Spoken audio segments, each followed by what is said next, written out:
Peace and blessings, fam. I'm your brother in the struggle, Alif. And today we're going to decipher abortions. Abortions, what they are, what they not, the pros and cons of abortions. At present, as you may be fully aware of, the U.S. Supreme Court just now modified or removed Roe versus Wade, and there's basically a natural polarization that's taking place in the country, if not the world.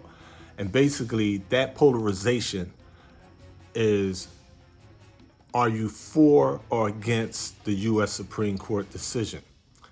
In America, you basically have Democrats and Republicans that's using it as a political wedge. However, I want the conscious community to be aware of something Messenger Elijah Muhammad told us a long time ago. He explained to us that Dr. Yaqub Shabazz taught his people to go into the homes of our people and tell them they heard their neighbor slandering them last night. And once you have the people fighting and arguing and killing each other, you then can come in as the peacemaker and you can rule both sides. This form of technology is used all over the planet Earth to make money. I'm gonna say it again, to make money. Divide and conquer is a psychological, social, political, and economic construct that is used by those that are trying to deceive you. Now, I'm not a Democrat, nor am I a Republican. I'm for abortions and I'm against abortions. I practice freedom, justice, and equality, or Islam. Balance in all things, or what our ancestors called Maat, is critical when you're dealing with any issue in our universe. Without universal balance, we have chaos, confusion. We have hell on earth. Now, Islamically speaking, there are Muslims that don't know reality, and there are Christians that don't know reality. There are atheists that don't know reality. There are atheists that do know reality. There are Christians that do know reality. There are Muslims and Buddhists and Hindus and Jews and agnostics and so forth and so on. Some people use pragmatism, common sense, spiritual sciences, if you will, and some people just are reactionaries. When you hear the Supreme Court make a decision, you've seen all these emotional responses, mainly by women, black, brown, yellow, red, and white women. Some justified, some not justified. But the polarization, the sad part is, it's to trick the women. Now, I mean, Donald Trump is a bad guy. But I want you to understand, as far as I'm concerned, all politicians are bad guys and bad girls. Democrats are bad people and they're good people. Republicans are bad people and they're good people. Independents are bad people and they're good people. And in the midst of all that, you have those that strive for balance. And that's really all human beings can really do, is try to find a semblance of common sense. How can we maintain some balance in this chaotic world? Now let's look at some universal facts. First, as a Muslim minister, let me clarify something. We do not believe, as the Holy Quran teaches us, that a woman should have an abortion because she's afraid of poverty, meaning that before Prophet Muhammad of 1400 years ago, thoughts of peace be upon him, they believed that you would suffer poverty because if you had a daughter, you won't have someone that's going to be able to make money. So in their ignorance, some of the people, not all of them, some of the people used to bury their female daughters. Of course, if they buried all their daughters, there wouldn't be no men because you need both. You need balance. okay? You need Maat. You need peace, truth, freedom, justice, and equality in the universal order of things. Prophet Muhammad's wife, Sister Khadijah, was a businesswoman, a leader, an intelligent woman, a wealthy woman, a powerful woman. He worked for her before they even got married. Know what I mean? He was her employee before he became the Khatim Nabi, or the last, or the seal of the prophets. Thoughts of peace be upon him, or sallallahu alaihi wasallam. Now, all of the scriptures or the Bible and the Quran teaches us truth. However, us ministers, us imams, us reverends, gurus, rabbis, whatever you want to call us, whatever nomenclature or scientific name you want to put on us, we often cherry pick what part of the teachings of Elijah Muhammad we like. Now, I mean, you'll hear, oh, Elijah Muhammad teach this, he teach that. Then be like, but we ain't gonna talk about the other parts. we ain't gonna talk about the restricted laws. We're not gonna talk about we supposed to fast the first, second, and third of every month. Know what I mean? So one of the things that we try to do, we should do, what I try to do is, the Messenger teaches us in 17 ways to play Islamic culture, judging is for Allah. If you must judge, let him judge himself. My personal concern is the misinformation, the propaganda, the hype that's being used regarding this issue on abortion. But let me point out some basic facts that you can verify on your own. The so-called Islamic countries, the so-called extremist countries, I'm talking about Afghanistan, I'm talking about Iraq, Egypt, Libya, these Muslim countries, the Muslim women can have an abortion. They can't have an abortion because they're afraid of poverty. There's a balance that they strike there, but they can have abortions in Islamic countries. Think about that for a minute. Here's the United States of America claiming to be the leader of the free world. And they're saying, mostly men saying, mostly white men, one jigaboo black man, is saying that they know better on what a woman's rights supposed to be. Now, in this country, you have state and federal law. You have what we call the amendments of the U.S. Constitution. Under those amendments, the 14th Amendment, I believe it is, all people supposed to have the right to be secure in their persons against unlawful searches and seizures. Now, here come the government stepping in saying, if a young woman got raped by a member of her family or a stranger, or if a slave got raped by her slave master, or if a woman got pregnant because of the date rape drug, somebody put a pill in her drink and raped her while she was intoxicated, drunk, or high on drugs, or what have you, she don't have a choice. She has to have that rapist's baby. Or if the mother's life was in danger, she still has to die because she can't have an abortion. Now, this mother may have a 1-year-old baby already. She may have a 1-year-old baby that she's still breastfeeding, for all we know. I mean, some women breastfeed their babies till they're almost 2 years old. I mean, but they're saying even in those circumstances, she can't have an abortion. They're even focusing on all kinds of things that will take it a step further if they can. I mean, you know, under that logic, they could be on the tip like, listen, you don't have a constitutional right to be free. We're going to leave it up to the states. So they'd be like, they just overturned the 13th Amendment. So certain states be like, oh, these are the states that have slavery again. These are the states that don't have slavery again. I'm being fictitious, but I wouldn't be surprised 78 years from now, black people back in slavery under this logic, illogic. Know what I mean? But the thing that I want you to understand is that don't confine your thoughts, deeds, and actions to the borders of civil rights, judicial rights, the United States of America, and those type of limitations. Don't be a reactionary to that technology. You have human rights. And if you're arguing under human rights, now you're in a stronger position.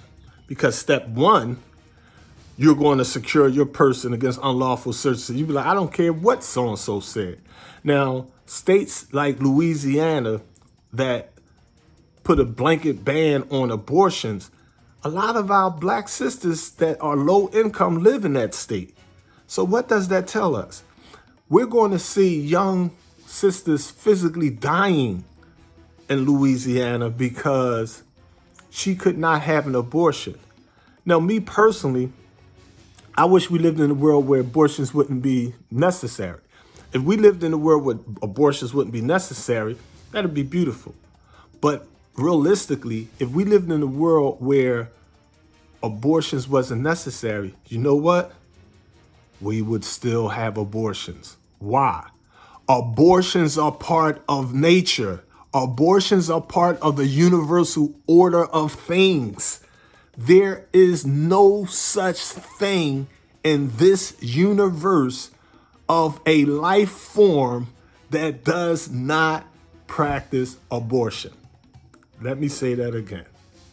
If you dove in the ocean, the Pacific, the Atlantic, the Indian Ocean, and you studied the crabs, the shrimp, the fish, the whales, if you ran up on the land and you studied the flowers, the plants, you studied the buffalo, the elephants, the giraffes, the ants, the turtles, the dogs, the cats. If you flew in the sky and studied the birds, the eagle, if you studied the owls, if you studied the pigeons and seagulls, you'll notice everything that is living, willingly or unwillingly, practices abortion. Sometimes the abortion comes internally because of the need for modification of genetics. Sometimes life forms are born dead. The elephant will give birth to a stillborn baby. Mother Nature aborted it. It's like sometimes the mother will literally destroy I had this happen in my own household when I was a child. We had found a kitten in a dryer, and we took the kitten home and rescued it and raised it up, and we named it Shamir. And I love that little cat. The cat used to wake me up every morning, you know what I mean? And we used to let the cat out and it come back in. And eventually the cat being out there in the street, the cat got pregnant, came home. And, we just letting her go ahead and relax and, give birth to her babies as natural and as comfortable as possible. So eventually Shamir gave birth to her little kittens. Cute little kittens, real frisky, you know what I mean? So I'm, checking on her, and I noticed one of the kittens was born with some type of defect. You know what I mean? I don't really recall. It was something with the side of his eye, something like that. I ain't paid too much attention. But I came in there the next morning, and the mother ate the kitten's head. Gruesome, yeah. Well, I'm like, what the heck happened? And I took, the little corpse out and went out and buried it and everything. But the thing was, I never really knew how nature operates. I didn't know that if a male lion killed another male lion and took his wife, it would try to kill the children. So in nature, it's like some real deep stuff about the first law of nature. The messenger, the Honorable Elijah Muhammad, teaches us the first law of nature is self-preservation. So in nature, you have creatures that do barbaric, savage things. Now, I mean, that we as human beings We supposed to use our intelligence. We supposed to use our mental compass to try to bring about civilization. Part of that is balancing nature with nurturing, or our genetic essence with the environment. Now, I mean, otherwise we run amok, we go crazy. You know what I mean? So that balance, the Honorable Elijah Muhammad teaches us that there's three things the slave masters didn't want to let our people know: the science of warfare, the science of economics, and the science of abortions. Because populations, if you don't understand your birth rate, you will become extinct. You can create a social construct or a nation where you kill everybody in your nation. So nations are real concerned about a census. They want to know about supply and demand. Now, I mean, this is why you read these biblical stories, Moses being put inside the little reeds, trying to hide him down, floating down the river to protect him and all that there, because Pharaoh trying to kill him. I mean, Caesar trying to kill all the firstborn.